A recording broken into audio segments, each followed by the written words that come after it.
What matters in life is not what happens to you, but what you remember and how you remember it. My dad said when they were growing up, they said, we used to play cowboys and Indians. And he started telling me this story. And we used to fight over, nobody wanted to be the Indian.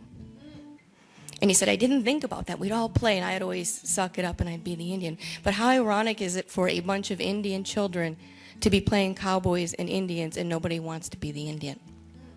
The introduction of a destruction of culture and loss of what is good. And I asked my dad, well, why didn't anybody want to be the Indian? And I thought I knew the answer. He said, because everybody knows the Indian dies. And that already in his generation, as strong as he was, he received a message as a young child. I received the same message, that it was not good to be Indian.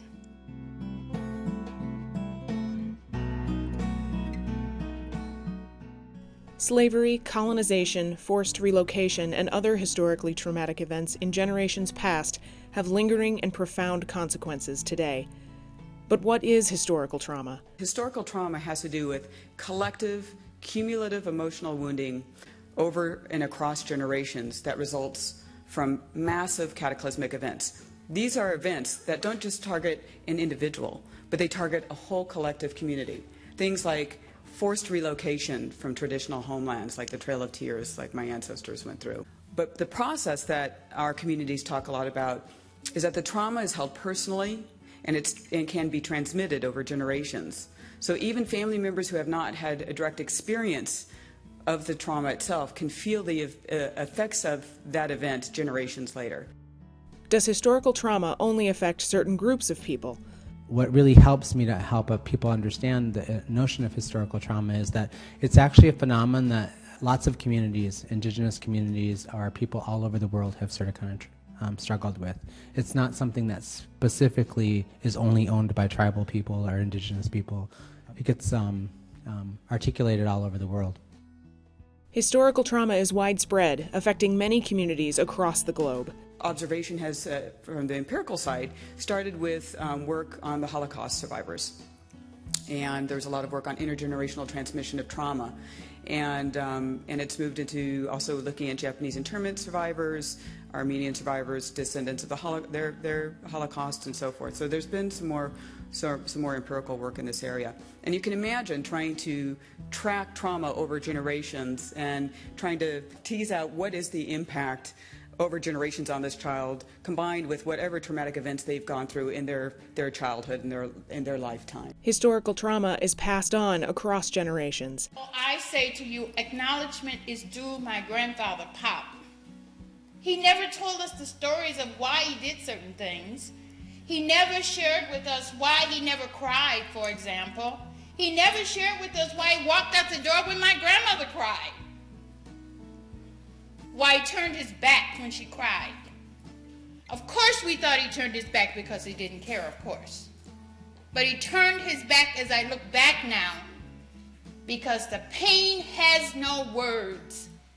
I still have the images of him dealing with the limitations that he was up against. I can only imagine the pain. But what I do know is that it didn't go away. It came inside into those of us who followed him. No one ever talks about the moment you found out that you were white, or the moment you found out that you were black. That's a profound revelation. The minute you find that out, something happens. You have to renegotiate everything, and that's a profound psychological moment. I saw a water fountain that said white in color. My family was 7 kids by then. We drank a lot of Kool-Aid. So colored water, that was in my cognitive schema. So I go toward this colored water fountain. And while I'm there, just before I get there, there's a little white girl who saw that same colored water fountain, and she was just about to turn the sprocket when her mother came and grabbed her by the arm. And she said, "You cannot drink from that colored water fountain." And she said, "But I want the colored water! I want the colored water! Oh, I want the colored water!" So I knew it must be good. So I run to the colored water fountain, looking for my mom, making sure she won't stop me from drinking. And I turned the water fountain, and it was clear, just like at home. That day, that trauma, I remember to this moment. For African American communities, historical identity and understanding is inextricably tied to the reality of enslavement. It ties us to enslavement with what an awful terror, 400 years of trauma we experienced. And for us, we talk about it as being utter cultural erasure.